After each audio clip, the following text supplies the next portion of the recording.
안녕하세요. 저는 지금 올해로 70세가 된 정숙희라고 합니다. 제가 오늘 여러분께 들려드릴 이야기는 제 인생에서 가장 충격적이고 아픈 경험에 관한 것이에요. 아직은 그 일을 생각하면 가슴이 먹먹해지지만 그래도 이런 일이 다른 분들께는 일어나지 않았으면 하는 마음에 용기를 내어 말씀드리려고 합니다. 제 이야기는 평범한 행복에서 시작됩니다. 저는 25살에 남편을 만나 결혼했어요. 남편은 중견기업에 다니는 성실한 사람이었고, 저희는 정말 사랑하는 마음으로 가정을 꾸렸습니다. 비록 넉넉하지는 않았지만 서로를 아끼며 살았고, 큰아들 민형이와 작은아들 민성이를 낳아 기르며 나름대로 행복한 가정을 만들어갔어요. 남편은 정말 가정적인 사람이었습니다. 회사에서 아무리 힘든 일이 있어도 집에 오면 항상 밝은 모습으로 아이들과 놀아주었고, 저에게도 늘 따뜻한 말 한마디를 잊지 않았어요. 30년 넘게 한 회사에서 성실하게 일하며 가족을 위해 최선을 다했습니다. 저희 아이들도 참 착하게 잘 자라줬어요. 큰아들 민형이는 공부를 잘해서 좋은 대학을 나와 대기업에 취직했고, 작은아들 민성이도 성실한 성격으로 자신만의 길을 걸어가고 있었습니다. 두 아들 모두 결혼해서 각자 가정을 꾸리고 손자, 손녀들도 낳아주어서 저희 부부는 정말 행복했어요. 남편이 퇴직할 즈음에는 작은 아파트 하나와 퇴직금, 그리고 은행에 모아둔 예금까지 해서 6억 원 정도의 재산을 모았습니다. 많은 건 아니지만 두 사람이 평생 정말 열심히 살아서 모은 소중한 재산이었어요. 남편은 퇴직 후에도 연금을 받으며 저희는 나름대로 안정적인 노후를 보낼 수 있을 거라고 생각했습니다. 그런데 그 평범하고 행복했던 일상이 한순간에 무너져 버렸어요. 2년 전 남편이 갑작스럽게 심근경색으로 쓰러지신 거예요. 아침에 평소처럼 일어나서 아침 운동을 나가시겠다고 하시더니 현관에서 갑자기 쓰러지셨어요. 급히 119를 불러 병원으로 모셨지만 이미 너무 늦었습니다. 의사 선생님은 광범위한 심근경색으로 손을 쓸 수 없다고 하시더라고요. 평생을 함께한 남편이 그렇게 갑자기 세상을 떠나게 될 줄은 꿈에도 생각 못했어요. 장례식장에서 저는 거의 넋이 나간 상태였습니다. 40년을 함께 산 남편 없이 어떻게 살아가야 할지 막막하기만 했어요. 그런 저를 보며 큰아들 민형이와 작은아들 민성이가 다가와서 이렇게 말하더군요. 어머니, 이제 아버지도 돌아가셨으니 어머니 혼자 계시면 안 되겠어요. 저희가 어머니를 모셔야죠. 어머니 혼자서는 그 큰 집에서 지내시기도 어려우실 것 같고 무엇보다 외로우실 거 아니에요. 저희 집으로 오셔서 함께 지내시는 게 어때요? 아버지 유산 정리 같은 복잡한 일들도 저희가 다 도와드릴게요. 맞아요, 어머니. 형 말이 정말 맞아요. 어머니께서 혼자서 상속 절차나 세금 문제 같은 복잡한 일들을 처리하시기는 너무 어려우실 거예요. 저희가 전문가들이랑 상의해서 어머니께서 손해보지 않게 깔끔하게 정리해드릴게요. 어머니는 그냥 편히 쉬시면서 슬픔부터 달래시고 이런 복잡한 일들은 저희한테 맡기세요. 고맙다 너희들아. 정말 고맙다. 아버지 없이 어떻게 살아야 할지 막막했는데 너희들이 이렇게 챙겨주니까 그나마 마음이 든든하구나. 평생을 아버지만 믿고 살았는데 이제는 너희들이 내 유일한 의지가 되어야겠다. 유산 정리 같은 복잡한 일들은 정말 하나도 모르겠으니까 너희들이 알아서 잘 처리해 주렴. 그 당시 저는 정말 자식들이 고마웠어요. 남편을 잃은 슬픔에 빠져 있는 저를 이렇게 따뜻하게 감싸주고 복잡한 일들까지 대신 처리해 주겠다고 하니까 얼마나 든든했는지 모릅니다. 평생 저를 사랑해준 남편이 떠나고 나서도 이렇게 믿을 만한 자식들이 있으니까 그래도 살아갈 수 있겠다는 생각이 들었어요. 장례식이 끝나고 며칠 후 아이들이 저를 찾아와서 본격적으로 재산 정리에 대한 이야기를 꺼냈습니다. 어머니, 저희가 세무사하고 상의해 봤는데요. 지금 어머니 명의로 재산을 그대로 두면 나중에 저희가 상속받을 때 세금을 정말 많이 내야 한다고 하더라고요. 상속세율이 생각보다 높아서 자칫하면 재산의 상당 부분을 세금으로 내야 할 수도 있다고 해요. 그런데 지금 미리 증여 형식으로 명의를 옮기면 세금을 많이 절약할 수 있다고 하거든요. 맞아요, 어머니. 그리고 요즘 부동산 가격도 계속 오르고 있으니까 지금 명의를 바꿔두면 나중에 팔 때도 세금 부담이 훨씬 적어진다고 해요. 세무사가 그러는데 이런 절차는 빨리 할수록 좋다고 하더라고요. 어머니께서는 저희와 함께 계속 편히 사시면 되고 생활비나 용돈 같은 건 저희가 다 챙겨 드릴 테니까 전혀 걱정하지 마세요. 저는 그런 복잡한 세금 문제는 정말 하나도 몰랐어요. 평생 남편이 그런 일들을 다 알아서 처리했거든요. 그런데 아이들이 전문가와 상의까지 해서 이렇게 자세히 설명해 주니까 정말 고마웠습니다. 그래? 세금을 그렇게 많이 절약할 수 있다면 당연히 해야지. 나는 그런 복잡한 건 정말 하나도 모르니까 너희들이 알아서 잘 처리해 주렴. 어차피 내가 죽으면 너희들 것이 될 재산인데 미리 주는 게 뭐가 문제겠니? 세금으로 날려버리는 것보다야 훨씬 낫지. 서류 같은 건 어디다 도장 찍으면 되는지만 말해주면 돼. 너희들이 하는 일이니까 나는 믿고 따를게.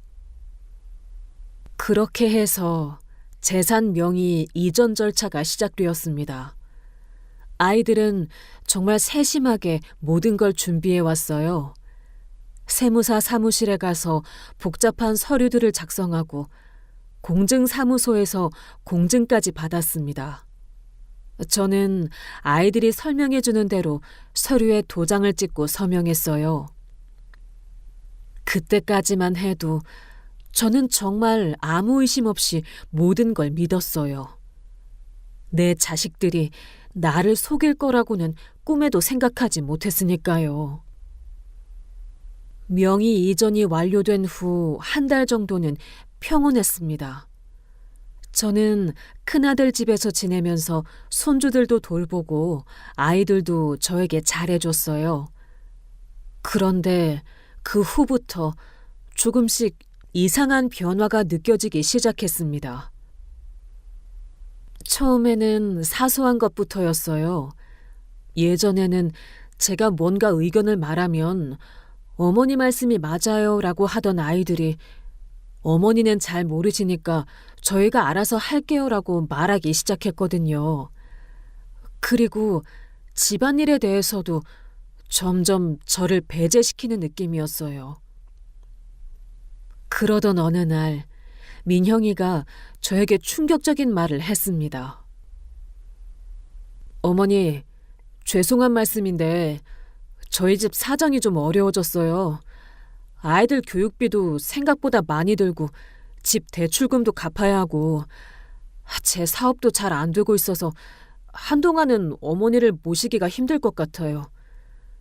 정말 죄송하지만 임시로 따로 살 곳을 구해드릴 테니까 조금만 기다려주시면 안 될까요? 상황이 나아지면 반드시 다시 모시고 살겠습니다.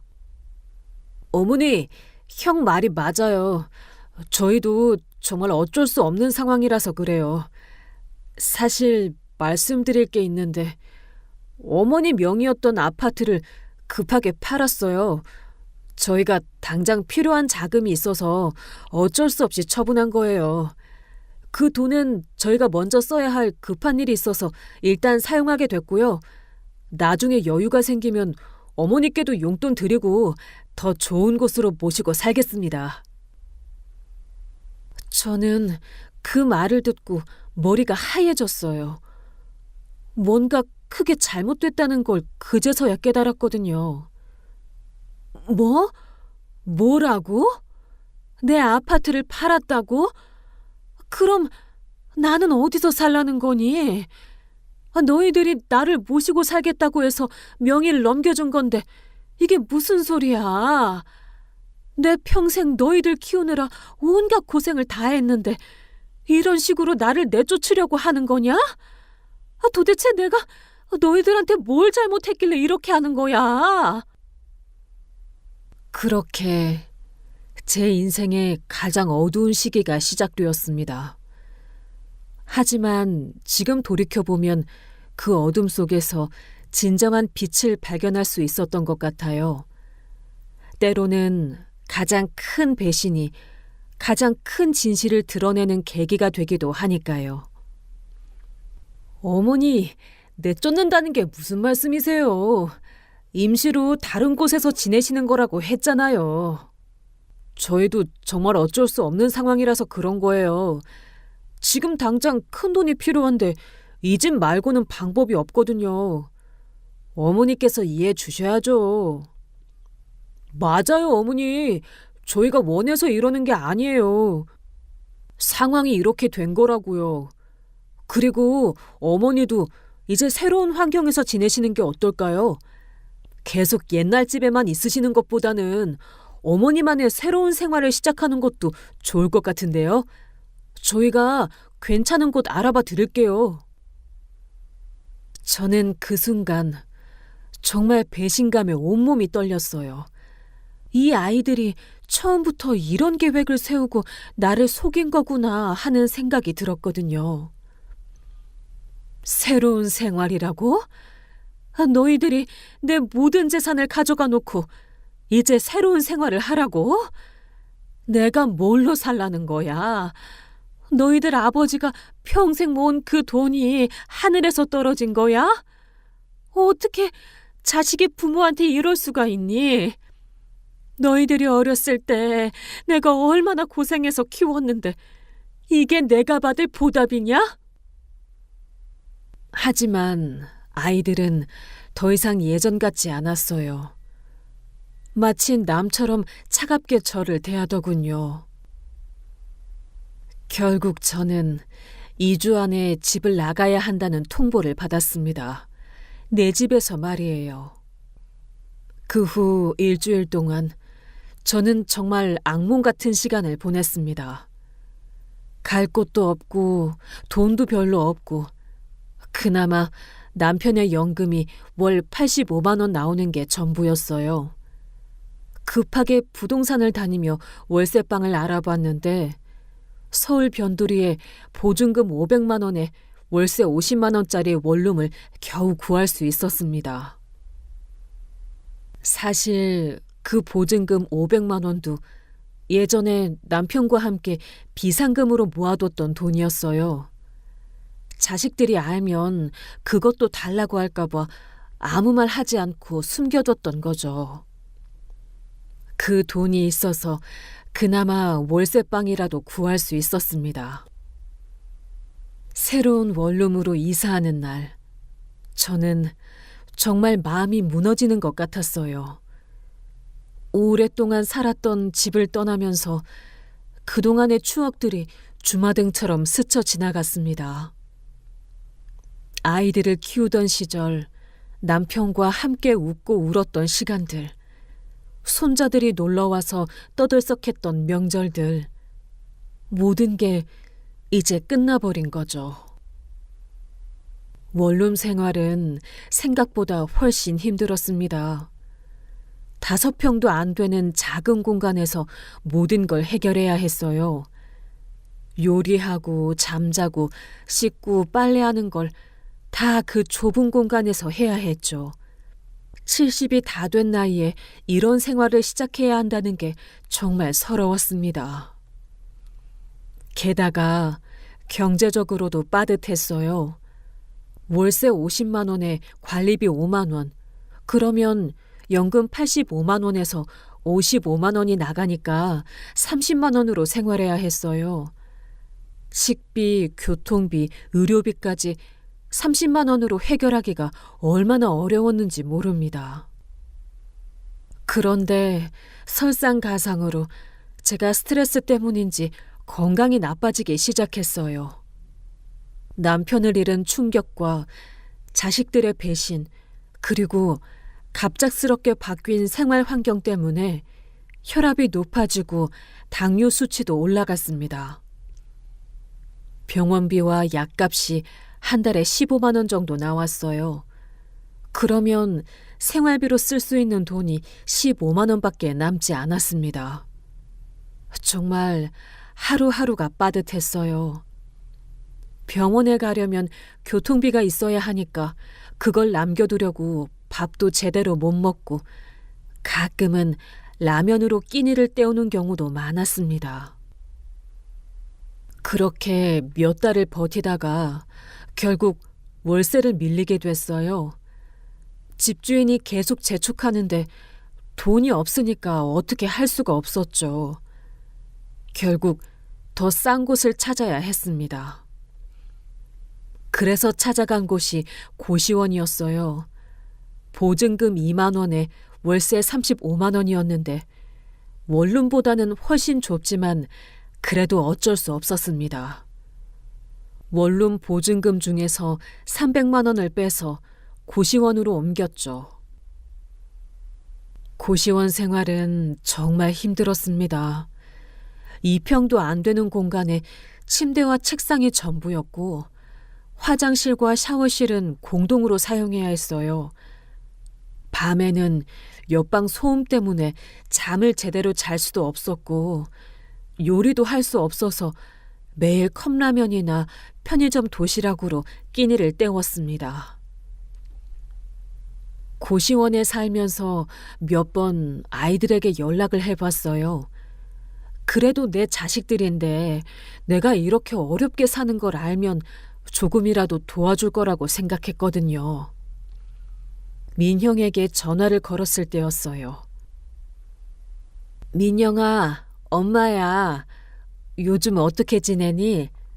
엄마가 지금 좀 어려운 상황이라서 전화했어. 혹시 시간 되면 한번 만나서 이야기할 수 있을까? 어머니, 지금 회사에서 정말 바빠요. 구조조정도 있을지 모르는 상황이라서 저도 정말 스트레스 받고 있거든요. 무슨 일이세요? 급한 거면 전화로 말씀해 주세요. 급한 건 아니고 그냥 엄마가 요즘 몸이 안 좋아서 병원비도 많이 들고 생활하기가 좀 힘들어서 그래.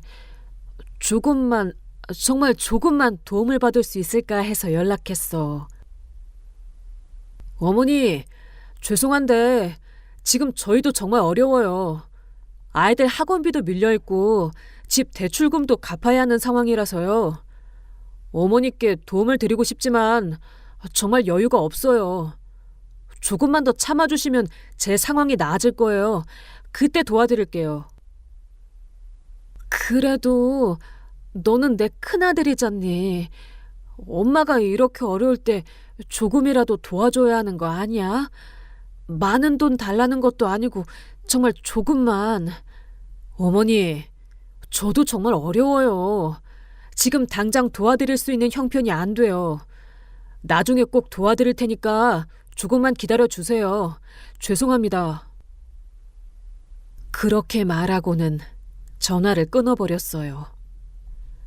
작은 아들 민성이에게도 전화해 봤지만 거기서 거기였습니다. 차가운 대답만 돌아왔어요. 내가 평생 키운 자식들이 이렇게까지 냉정할 수 있나 싶어서 정말 마음이 아팠습니다. 고시원에서 몇 달을 버티면서 저는 점점 더 건강이 나빠졌어요. 제대로 된 음식을 먹지 못하니까 기운도 없고 스트레스 때문에 잠도 제대로 오지 않았습니다. 병원에 가고 싶어도 병원비가 부담스러워서 약만 겨우 사서 먹는 수준이었어요. 그러던 어느 날 고시원비마저 밀리게 됐습니다. 약값 때문에 생활비가 부족해서 월세를 낼 수가 없었거든요. 고시원 사장이 계속 재촉하는데 정말 어떻게 할 수가 없었어요. 더 이상 버틸 수가 없었어요. 결국 더 싼 곳을 찾아야 했는데 그때 고시원에 같이 살던 할머니 한 분이 저에게 이렇게 말씀하시더라고요. 아이고, 여기서도 안 되면 쪽방이라도 알아보세요. 돈이 정말 없으면 거기서라도 버텨야죠. 제가 아는 곳이 하나 있는데 월세가 25만 원 정도 해요. 보증금은 없고요. 거기라도 가시는 게 나을 것 같은데. 쪽방이라는 말을 들었을 때 정말 충격이었어요. 내가 정말 쪽방까지 가야 하는 건가 싶어서 눈물이 났습니다. 하지만 다른 선택의 여지가 없었어요. 그렇게 해서 저는 쪽방촌으로 가게 되었습니다. 고시원에서 받은 보증금으로 이사 비용을 내고 보증금 없이 월세 25만 원짜리 3평 남짓한 방을 구했어요. 쪽방에 들어서는 순간 제 인생이 이렇게까지 추락할 줄은 정말 몰랐다는 생각이 들었어요. 벽지는 찢어져 있고 바닥은 들떠 있고 창문은 제대로 닫히지도 않았습니다. 화장실은 복도 끝에 공동으로 사용해야 했고 샤워 시설도 따로 없어서 목욕탕에 가야 했어요. 쪽방촌에는 저처럼 어려운 처지에 놓인 분들이 많이 살고 계셨어요. 대부분 60대 이상의 어르신들이었는데 다들 각자의 사연을 가지고 있었습니다. 옆방에 사시는 박 할아버지는 자식들과 연락이 끊어진 지 오래됐다고 하시더라고요. 아가씨, 나도 자식 셋을 키웠는데 지금은 어디서 뭘 하고 사는지도 몰라. 연락처도 바뀌고 해서 찾을 수도 없고. 젊어서는 애들 키우느라 정신없이 살았는데 늙으니까 이 모양이야. 그래도 아가씨는 자식들이 살아있기라도 하니까 다행이지. 할아버지, 제 자식들도 있기는 하지만 연락이 잘 안 돼요. 각자 바쁘게 살다 보니까 그런가 봐요. 그래도 자식은 자식이야. 언젠가는 연락이 올 거야. 나처럼 아예 연락처도 모르는 것보단 낫지. 건너편 방에 사시는 김할머니는 남편을 잃고 혼자가 되면서 사기를 당해서 쪽방에 오게 됐다고 하시더군요. 나는 남편이 죽고 나서 보험금 받은 걸 사기꾼들한테 다 털렸어. 투자하면 돈을 많이 벌어준다고 해서 믿었는데 하루아침에 다 날려버렸지. 그 후로 이렇게 살고 있어. 세상에 믿을 사람이 어디 있어. 이분들과 이야기를 나누면서 저는 제가 혼자가 아니라는 걸 느꼈어요. 다들 각자의 아픔을 가지고 있지만 그래도 서로 의지하며 살아가고 있었거든요. 쪽방 생활도 만만치 않았습니다. 월세 25만 원에 이것저것 공과금까지 하면 30만 원 정도 나갔어요. 연금 85만 원에서 30만 원을 빼면 55만 원이 남는데 거기서 병원비 15만 원을 빼면 40만 원으로 생활해야 했어요. 그나마 쪽방촌에는 무료 급식소가 있어서 하루 한 끼는 따뜻한 밥을 먹을 수 있었습니다. 자원봉사자분들이 와서 밥을 해주시는데 정말 고마웠어요. 할머니, 오늘 김치찌개 끓였어요. 많이 드세요. 그리고 밑반찬도 좀 가져가세요. 집에서 드시라고요. 고맙습니다. 정말 고마워요. 이런 곳에서라도 따뜻한 밥을 먹을 수 있어서 감사해요. 할머니, 많이 힘드시죠? 혹시 필요한 거 있으면 언제든 말씀하세요. 저희가 도울 수 있는 건 도와드릴게요. 그런 따뜻한 말 한마디가 얼마나 위로가 됐는지 모릅니다. 내 자식들한테서는 들을 수 없었던 따뜻한 말을 낯선 사람들에게서 들으니까 정말 감동이었어요. 하지만 시간이 지날수록 제 건강은 더욱 나빠졌습니다. 제대로 된 영양 섭취를 하지 못하니까 체중도 많이 줄었고 기력도 떨어졌어요. 추운 겨울에는 난방비가 아까워서 두꺼운 옷을 여러 벌 입고 지내야 했는데 그래도 추워서 견디기 어려웠습니다. 어느 날 밤 저는 정말 견디기 어려울 정도로 몸이 아팠어요.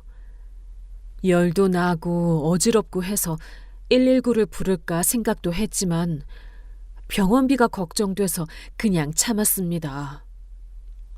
그날 밤 정말 죽을 수도 있겠다는 생각이 들더라고요.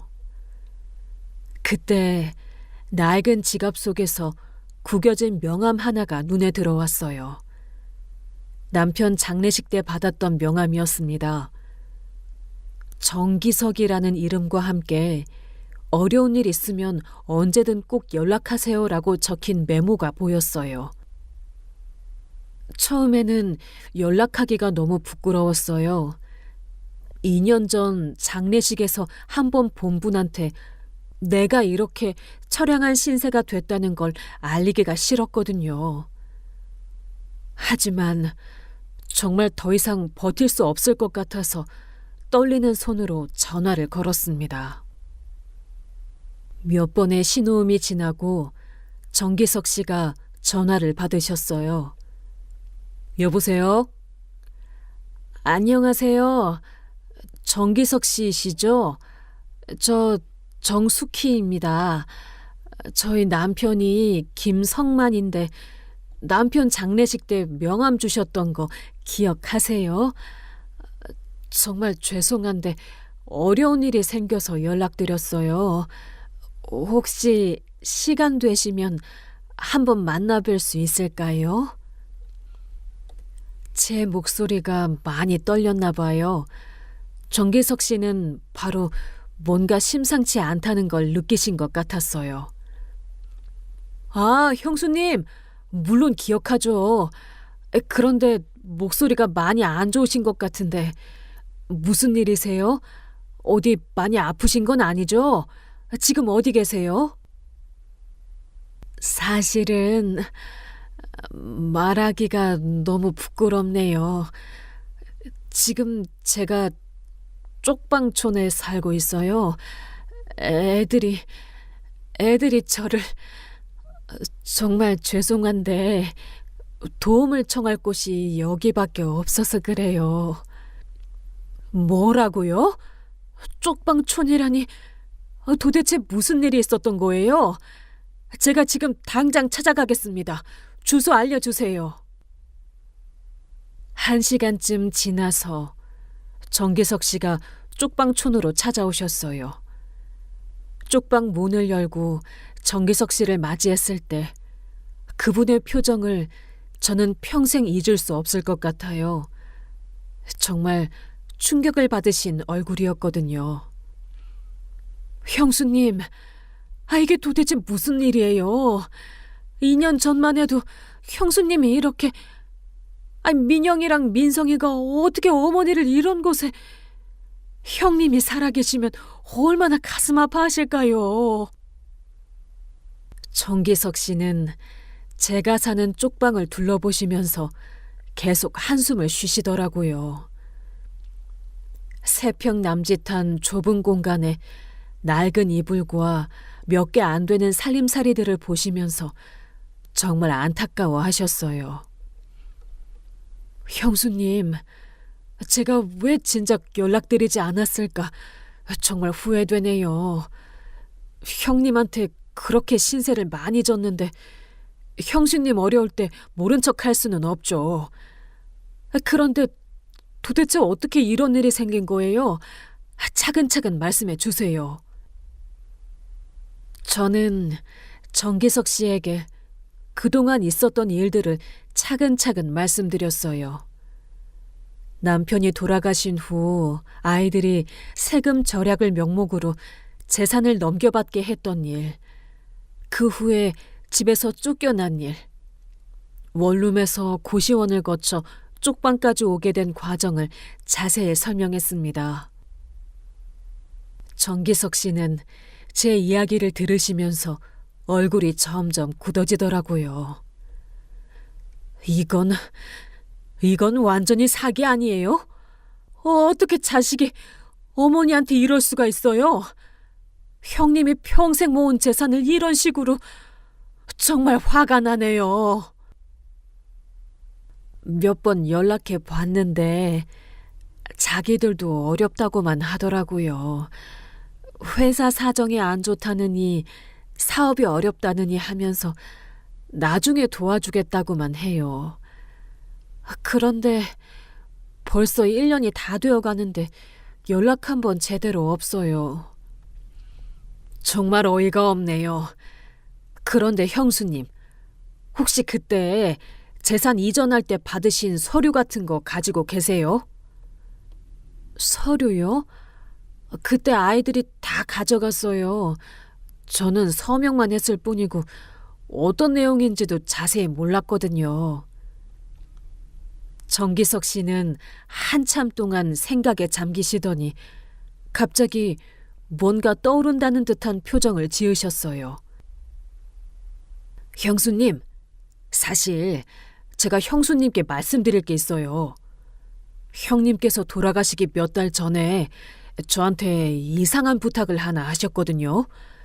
그때는 무슨 말씀인지 몰랐는데 지금 생각해보니까 형님이 뭔가 예상하고 계셨던 것 같아요. 뭐라고요? 우리 남편이 무슨 부탁을 하셨다고요? 형님이 저한테 봉투 하나를 맡기시면서 만약에 형수님이 정말 어려운 일을 당하게 되면 그때 전달해달라고 하셨어요. 절대 그 전에는 열어보지도 말고 얘기하지도 말라고 하시면서요. 저는 그 말을 듣고 너무 놀랐어요. 남편이 돌아가시기 전에 그런 준비를 해두셨다는 게 믿어지지 않았거든요. 지금 제가 집에 가서 그 봉투를 가져올게요. 형님이 그렇게 신중하게 맡기신 거니까 분명히 중요한 내용일 거예요. 1시간 정도 지나서 정기석 씨가 갈색 서류 봉투를 들고 다시 오셨어요. 봉투 겉면에는 남편의 손글씨로 수키에게라고 쓰여 있었어요. 형수님, 이게 형님이 맡기신 봉투예요. 열어보세요. 저는 떨리는 손으로 봉투를 받았어요. 봉투를 조심스럽게 열어보니 남편의 손편지와 함께 여러 가지 서류들이 들어있었습니다. 사랑하는 수키야, 이 편지를 읽고 있다면 아마 우리 자식들 때문에 많이 힘들어하고 있을 거야. 정말 미안하다. 사실 나는 민형이와 민성이가 내 재산을 노리고 있다는 걸 이미 알고 있었어. 내가 퇴직하고 나서부터 아이들 눈빛이 달라지는 걸 느꼈거든. 그리고 우리가 없을 때 아이들끼리 하는 대화를 몰래 들었는데 정말 충격적이었다. 아버지 돈이 얼마나 되는지 정확히 알아봐야겠어. 어머니는 법적인 걸 잘 모르시니까 우리가 잘 설득하면 될 거야. 이런 말들을 하더라고. 그때 정말 가슴이 무너지는 것 같았어. 하지만 그래도 내 자식들이니까 마지막까지 믿고 싶었어. 아이들은 우리 재산이 아파트랑 예금 1억 5천만 원이 전부인 줄 알고 있을 거야. 하지만 내가 따로 준비해둔 것들이 있어. 첫 번째, 포천에 있는 주말농장 기억하지? 50평 정도 되는 그 작은 땅 말이야. 아이들은 시골 농지라고 생각해서 별로 값어치 없다고 여길 거야. 하지만 거기에도 지금 평당 6만 원 정도 하니까 300만 원 정도 돼. 두 번째, 그 농장 창고 안구석에 철제함을 묻어뒀어. 그동안 조금씩 모은 돈 3천만 원 정도 들어있어. 창고 안쪽 벽에서 세 번째 기둥 옆 땅을 30cm 정도 파보면 나올 거야. 그리고 진짜 유언장도 써뒀어. 모든 재산을 너에게 남긴다는 내용이야. 수키야, 이 서류들을 가지고 변호사를 찾아가. 아이들이 속임수를 써서 가져간 재산도 되찾을 수 있을 거야. 사기죄로 처벌받게 할 수도 있고. 나는 정말 끝까지 아이들을 믿고 싶었어. 하지만 너를 지켜야 한다는 생각이 더 컸어. 40년을 함께 산 내 사랑하는 아내를 그 누구도 속이게 할 수는 없었거든. 미안해, 수키야. 내가 살아있을 때 이런 일들을 막지 못해서. 하지만 이제라도 네가 정당한 걸 찾을 수 있을 거야. 세상에는 아직도 좋은 사람들이 많아. 정기석이처럼 말이야. 사랑해, 수키야. 너의 남편.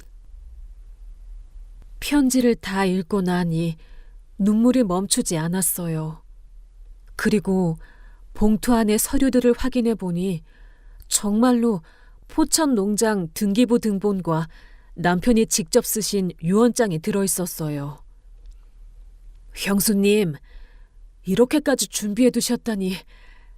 포천 농장은 저도 형님이랑 한번 가본 적이 있어요. 정말 조용하고 좋은 곳이더라고요. 이 서류들이면 충분히 아이들을 상대로 법적 대응이 가능해요. 다음 날 정기석 씨와 함께 포천에 있는 농장으로 갔어요. 버스도 잘 다니지 않는 외진 곳이었습니다. 50평 정도 되는 작은 텃밭과 낡은 창고가 있었어요. 형수님, 여기가 맞나요? 정말 조용한 곳이네요. 맞아요. 남편이 주말마다 여기 와서 배추, 무 같은 거 키우곤 했어요. 아이들은 시골에 무슨 농사냐 하면서 별로 관심 없어 했는데. 창고 안으로 들어가서 편지가 적힌 대로 안쪽 벽에서 세 번째 기둥 옆을 찾았어요. 정기석 씨가 가져온 삽으로 30cm 정도 파니까 정말로 철제함이 나왔어요. 철제함을 열어보니 비닐봉지에 잘 쌓인 현금 3천만 원이 그대로 들어있었어요. 습기도 차지 않고 깨끗하게 보관되어 있더라고요. 형수님, 정말 놀랍네요. 형님이 이렇게까지. 그동안 조금씩 모으신 정성이 느껴져요. 우리 남편이 마지막까지 저를 지키려고 이런 준비를 해뒀다니 정말 고마우면서도 미안해요. 그 다음 날 정기석 씨가 소개해 주신 이상훈 변호사를 만나러 갔어요. 어머님, 이 서류들을 보니까 충분히 승소 가능한 사안입니다. 자녀분들이 어머님을 속여서 재산을 가로챈 것은 명백한 사기죄에 해당하고요. 더군다나 이렇게 확실한 증거가 있으니까 걱정하지 마세요. 농장 토지와 현금까지 합치면 총 3,500만 원 정도 추가로 회복하실 수 있겠네요. 선생님, 정말 제가 이길 수 있을까요? 어머님, 진실은 언제나 승리합니다. 돌아가신 남편분이 이렇게 확실한 증거를 남겨두셨잖아요. 우선 경찰에 사기죄로 고발장을 제출하고 동시에 민사소송으로 재산 반환과 정신적 피해 손해보상을 요구하겠습니다. 법적 대응을 시작하기 전에 마지막으로 아이들에게 기회를 주고 싶었어요. 그래서 민형이와 민성이에게 연락해서 만나자고 했습니다. 카페에서 만났는데 아이들은 여전히 자신만만한 표정이었어요. 어머니, 무슨 급한 일이세요? 저희 정말 바빠서 시간이 많지 않은데. 맞아요. 어머니, 요즘 어떻게 지내세요? 몸은 좀 괜찮으세요? 엄마가 마지막으로 묻는다. 너희 아버지가 남긴 진짜 유언장과 포천 농장, 그리고 거기 남겨둔 돈까지 내가 다 찾았어. 정말로 잘못했다고 인정하고 내 재산을 돌려줄 거야? 아니면 법정에서 만날 거야? 그 순간 아이들의 얼굴이 확 변하더라고요. 어머니, 무슨 포천 농장 이런 소리를 하시는 거예요? 그 시골 땅이 뭐가 대단하다고. 어머니가 너무 힘드시니까 이상한 망상을 하시는 것 같은데. 맞아요, 어머니. 아버지가 숨겨둔 돈이 있다는 증거라도 있으세요? 설마 정말 저희를 고소하시려는 건 아니죠? 증거? 물론 있지. 숨겨둔 돈 다 찾았고 농장 등기부 등본도 있어. 너희들 아버지가 마지막까지 나를 지키려고 준비해둔 모든 증거가 있어. 좋아, 알겠다. 내가 너희들을 정말 잘못 키웠구나. 마지막까지 뻔뻔하게 나오는 걸 보니까 더 이상 내 자식들이 아니야. 법정에서 보자. 저는 그렇게 말하고 자리에서 일어났어요. 그날로 저는 이상훈 변호사님과 함께 경찰서에 가서 고발장을 제출했어요. 남편이 마지막까지 저를 위해 준비해둔 선물로 저는 드디어 정의를 찾을 수 있는 기회를 얻었습니다. 절망의 끝에서 희망을 발견한 순간이었어요. 총 6억 원 정도의 재산을 되찾을 수 있게 된 거였죠. 고발장을 제출한 후 며칠이 지나자 경찰에서 연락이 왔어요. 수사관이 저를 만나서 자세한 진술을 받겠다고 하더라고요. 어머님, 피해 상황을 정확히 파악해야 하니까 처음부터 차근차근 말씀해 주세요. 언제 어떤 방식으로 자녀들이 재산을 가져갔는지 구체적으로 설명해 주시고요. 저는 남편이 돌아가신 후부터 아이들이 세금 절약을 명목으로 접근한 것, 공증사무소에서 서류에 서명한 것, 그 후 집에서 쫓겨나게 된 과정을 모두 말씀드렸어요. 그리고 남편이 남긴 진짜 유언장과 포천 농장 등기부 등본, 그리고 찾아낸 현금 3천만 원에 대해서도 모두 제출했습니다. 이 서류들을 보니까 명백한 사기 사건이네요. 피의자들이 허위 사실을 고지해서 피해자를 기망한 것이 분명합니다. 더군다나 고령의 어머님을 상대로 한 범죄라서 죄질이 나쁘네요. 곧 피의자들을 소환해서 조사하겠습니다. 일주일 후 민영이와 민성이가 경찰서에 소환됐다는 연락을 받았어요. 며칠 후 민형이에게서 전화가 왔는데 목소리가 많이 당황한 것 같더라고요. 어머니, 정말 저희를 고소하신 거예요? 경찰서에서 나오라고 하던데. 어머니, 이건 너무 심한 거 아니에요? 아무리 그래도 저희가 어머니 자식인데 어떻게 이럴 수가 있어요? 그리고 포천 농장은 정말 몰랐어요. 아버지가 그런 곳이 있다고 말씀하신 적도 없고. 몰랐다고? 너희 아버지가 주말마다 농사 지으러 간다고 했을 때 관심도 없이 시골에서 뭐 하냐고 했잖아. 그런데 이제 와서 몰랐다고? 자식이 어머니한테 이런 짓을 해놓고 변명이나 하고 있어? 어머니, 저희가 정말 잘못 생각했어요. 그때 급하게 돈이 필요해서 그랬던 건데 어머니한테 미리 말씀드렸어야 했는데 제발 고소를 취하해 주세요. 저희가 다 돌려드릴게요. 지금 와서 돌려주겠다고? 1년 넘게 나를 쪽방촌에서 굶주리게 만들어 놓고 이제 와서 그런 소리 하는 거야? 늦었어. 더 이상 들을 필요를 못 느끼고 전화를 끊어버렸어요. 한 달 후 검찰에서 민형이와 민성이를 기소했다는 연락이 왔어요. 혐의는 사기죄였습니다. 동시에 민사소송도 본격적으로 시작됐고요. 재판 소식이 알려지면서 지역 언론에서도 관심을 가지기 시작했어요. 자식들이 70대 어머니 재산 가로채 쪽방촌으로 내모라라는 제목으로 기사가 나가면서 동네에서도 화제가 됐습니다. 첫 재판날, 저는 이상훈 변호사님과 함께 법정에 갔어요.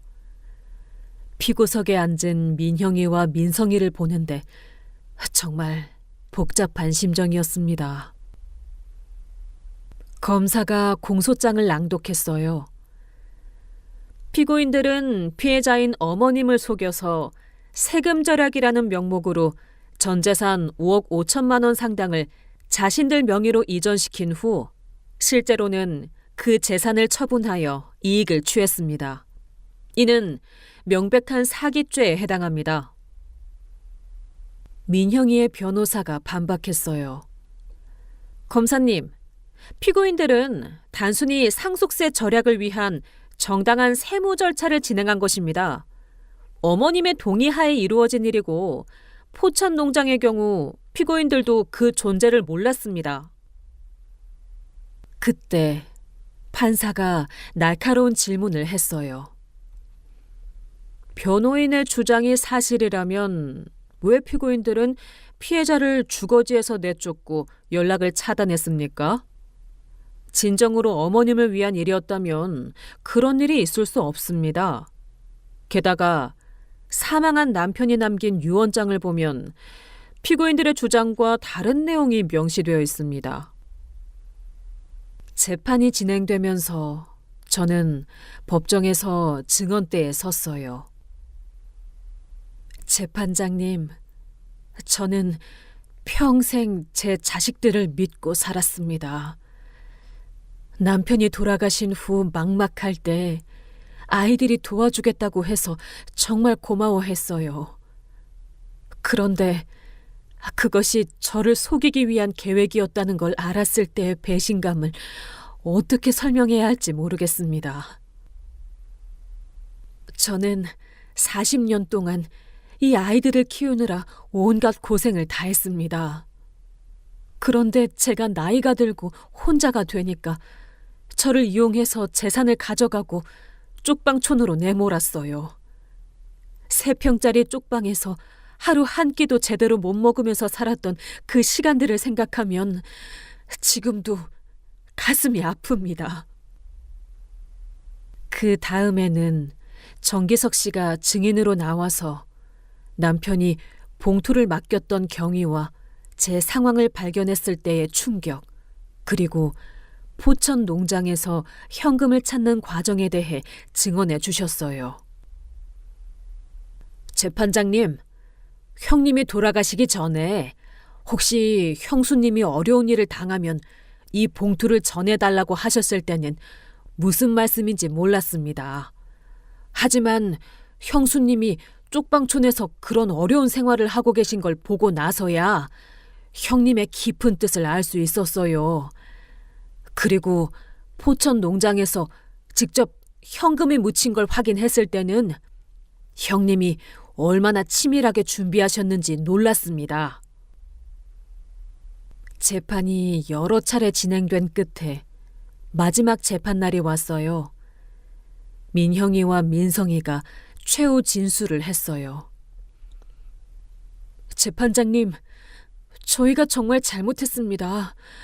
그때 급하게 돈이 필요한 상황이라서 그런 선택을 했지만 어머니를 속이려는 의도는 아니었어요. 포천 농장도 정말 몰랐고요. 정말 후회하고 있습니다. 저도 마찬가지입니다. 어머님께 정말 죄송하고 다시는 이런 일이 없도록 하겠습니다. 선처를 부탁드립니다. 판사는 심각한 표정으로 최종 선고를 했어요. 피고인들의 행위는 단순한 가족 간 재산 분쟁을 넘어선 계획적 사기 행위입니다.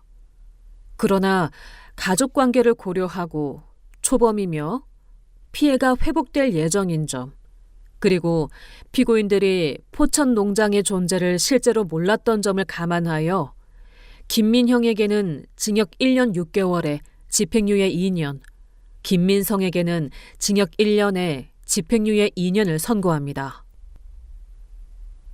집행유예라는 말을 들었을 때는 조금 아쉬웠지만 그래도 범죄자로 기록되고 사회적으로 큰 타격을 받았으니 나름의 처벌은 받은 거라고 생각했어요. 민사 재판에서는 전면 승소해서 모든 재산을 되찾고 정신적 피해에 대한 위자료 1,500만 원까지 받았습니다. 총 6억 원 정도를 회복하게 된 거였어요.